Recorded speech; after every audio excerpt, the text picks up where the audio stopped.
যে রাজনীতিবিদ মওদুদের কিছুটা সমালোচনা থাকতে পারে, বিতর্ক থাকতে পারে, কিন্তু আমার মনে হয় ইতিহাস লেখার ক্ষেত্রে তার কোনো সমালোচনা খুব বেশি করার সুযোগ আছে বলে আমার কাছে মনে হয় না।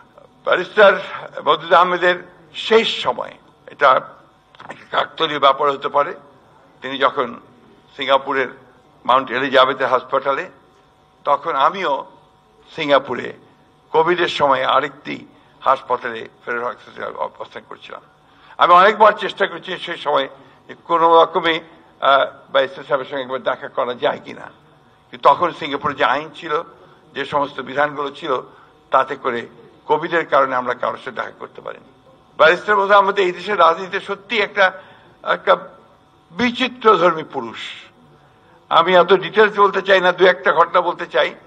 এটা আমার জানা যে স্বাধীনতার পরে এখানে কিন্তু শেখ মুজিবুর রহমানের সময় একইভাবে একটা দুঃশাসন চলেছে।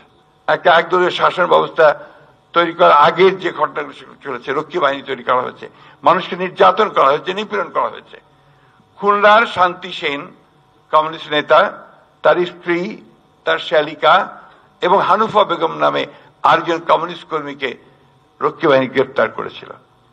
গ্রেফতার করে তাদেরকে 21 দিন চরম নির্যাতন করে রক্ষী বাহিনীর ক্যাম্পে, পরে থেকে ঢাকা সেন্ট্রাল জেলে নিয়ে এসেছিল।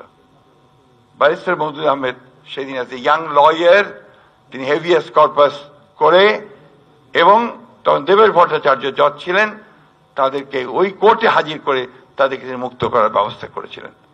এই যে কতগুলো ঘটনা যেগুলো আমার হঠাৎ করে মনে পড়ছে, এটা থেকে এটাই প্রমাণিত হয় যে সত্যিকার অর্থেই আন্তরিকভাবে একজন গণতান্ত্রিক নেতা, গণতান্ত্রিক সত্তা ছিলেন ব্যারিস্টার মওদুদ আহমেদ। এই বইয়ের মধ্যে নিঃসন্দেহে এবং তার অন্যান্য লেখার মধ্যেও আমরা এই জিনিসটাই খুঁজে পাবো যে ব্যারিস্টার মওদুদ আহমেদ একটা আপাদমস্তক গণতান্ত্রিক রাজনৈতিক নেতা ছিলেন। বিভিন্ন কারণে বিভিন্ন সময় তিনি বিভিন্ন জায়গায় অবস্থান নিয়েছেন, কিন্তু তার মধ্যে যদি আমরা খুঁজে দেখি, আমরা দেখব গণতন্ত্রে ফিরে আসবার উপায়টা বের করতে তিনি সেখানে গিয়েছেন, এবং এটাই আমি মনে করি যে তাকে বোধহয় মূল্যায়ন করার সবচেয়ে ভালো পথ হবে। এই মুহূর্তে ব্যারিস্টার মওদুদকে আমাদের খুব বেশি দরকার ছিল, কারণ আমরা একটা অস্থিরতার মধ্যে বাস করছি। এই অস্থিরতা থেকে যে মানুষগুলো আমাদেরকে পথ দেখাতে পারতেন, দিশা দেখাতে পারতেন, তাদের মধ্যে ব্যারিস্টার মওদুদ ছিলেন অন্যতম, নিঃসন্দেহে। আমার দুঃখ হয় যে তিনি এই ফ্যাসিস্ট হাসিনার পতনটা দেখে যেতে পারেননি, যেটা তিনি আন্তরিকভাবেই দেখতে চেয়েছিলেন।